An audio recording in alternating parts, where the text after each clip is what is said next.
హైదరాబాద్ లో పశు సంవర్ధక శాఖ భవనం ఎదుట వొకేషనల్ విద్యార్థులు నిరసనకు దిగారు.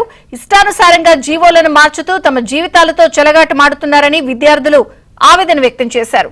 తక్షణమే జీవో నెంబర్ 22 ను సవరించి జీవో నెంబర్ 34 లో ఉన్న ఎలిజిబిలిటీ ద్వారా విద్యార్హతను పరిగణలోకి తీసుకోవాలని డిమాండ్ చేశారు.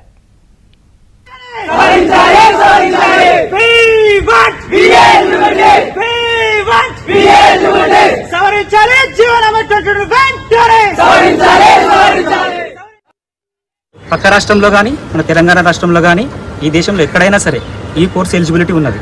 కానీ గత తెలంగాణ ప్రభుత్వం అయినట్టు కేసీఆర్ గారి ప్రభుత్వము జీవో నెంబర్ 22 అని తీసుకొచ్చి ఆ 34ని కాస్త జీవో నెంబర్ 34 కాస్త అమెండ్మెంట్ చేసేసి జీవో నెంబర్ 22 అని తీసుకొచ్చి 2021 వరకే, అంటే ఎల్ఎండిటి కోర్స్ చేసినటువంటి 2021 వరకు ఎవరైతే పాస్ అయి ఉన్నారో కేవలం వాళ్ళ వరకే ఆ వెటర్నరీ అసిస్టెంట్కి ఎలిజిబిలిటీ ఇచ్చి మిగతా బ్యాచ్ వాళ్ళకి ఎలిజిబిలిటీ లేదు అని చెప్పి జీవో నెంబర్ 22ను ఇంప్లిమెంట్ చేసినారు.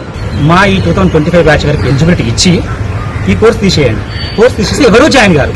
ఈ వెటర్నరీ అసిస్టెంట్ అవ్వాలని కోరుకున్న వాళ్ళు డిప్లొమా చేసుకుంటారు. ఆ డిప్లొమా 2 ఇయర్సే, ఈ ఎల్ఎండిటి కోర్స్ కూడా 2 ఇయర్స్. ఈ ఎల్ఎండిటి చేసే వాళ్ళు పాలిటెక్నిక్ డిప్లొమానే చేస్తారు, అదే 2 ఇయర్స్.